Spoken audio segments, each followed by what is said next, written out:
The Great Western Forum in L.A., site of our second game today between the Lakers and the Pistons. In many ways, it's been a year of transition for some of the league's elite teams. The Lakers have the longest current streak of consecutive playoff appearances. They've made it 15 straight years.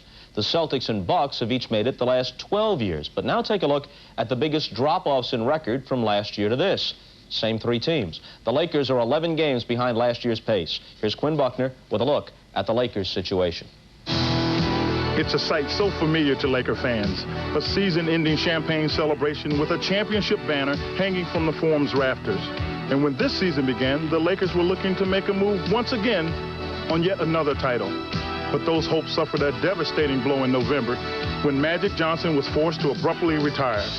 Then Vlade Divac went down with a back injury and missed 44 games.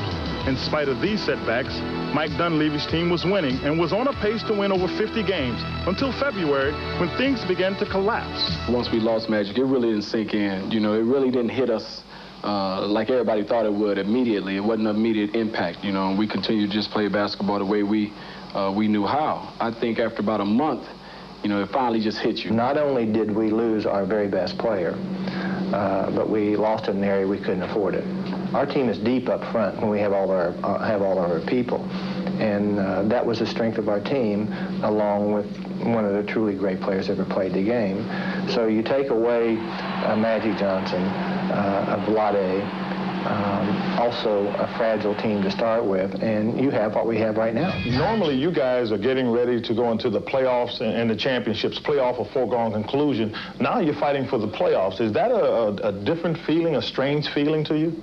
You talking about difficult? That's I mean, you know, you were with Boston. It's very difficult to go from the top to being in maybe the 7th or the 8th seed. What we face right now today, position-wise, we can't say that's going to be the same way 2 weeks from now. And so we just have to play consistent Laker-style basketball, which is really victory. We can't ask for any moral victories. We only need victories. We need wins, and that's the only kind of win that's out there for us. Well, I think it's tougher for some players, particularly the players that have been here and who have experienced the championship seasons. The guys were here last year, even, you know, going to the finals and playing, although last year many people didn't give us a chance of achieving what we achieved last year. I think we have to be realistic about what this team really is right now. We're not a great team at this point in time, but we have a team that if we got into the playoffs, and that's going to be a difficult task for us, but if we get into the playoffs, we can beat some of these teams that we're going to be playing against. Okay, Magic Johnson's going to work with Marv Albert and Mike Fratello a bit later, helping them call the Pistons-Lakers game, and he joins us now from the Great Western Forum. Obviously, Magic, the biggest difference last year to this is your absence. But does that explain it all, or are there other things that are also in decline with the Lakers and would have been in decline even if you were there? Well, no, not really. If I had been playing with them, we wouldn't be in this situation that we're in now, trying to get into the playoffs, because I know in my heart and my mind we would have been leading our division, definitely challenging Chicago and Portland for the best record in the NBA. But what happens is we're missing the emotion, and I thought that's what I brought to the team, where emotionally every night we were up and ready, and right now we don't have that emotional leader. I should say the Lakers don't have that emotional leader, and with Vlade being out as long as he's been out, he's back now, it was tough for them to find offense, and they put all that offensive burden on James Worthy, and I think that's why he's hurt now, because of the fact that his business has gone up, and he had to do so much to try to keep us in ball games.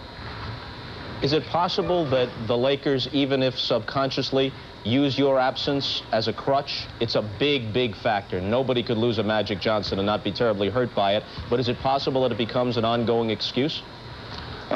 Maybe. I don't think that they're using it as an excuse. They're going out playing as hard as they can every night. But what happens is they're just undermanned. You can't lose two guys and compete in our league, especially the balance and all the power has switched to the West, and with Portland, Phoenix, and Utah, San Antonio, and I'm not even mentioning the other clubs, it's tough to win. You see the Clippers are now playing great, so right now they're just competing to hold on to L.A., the city itself, the fans.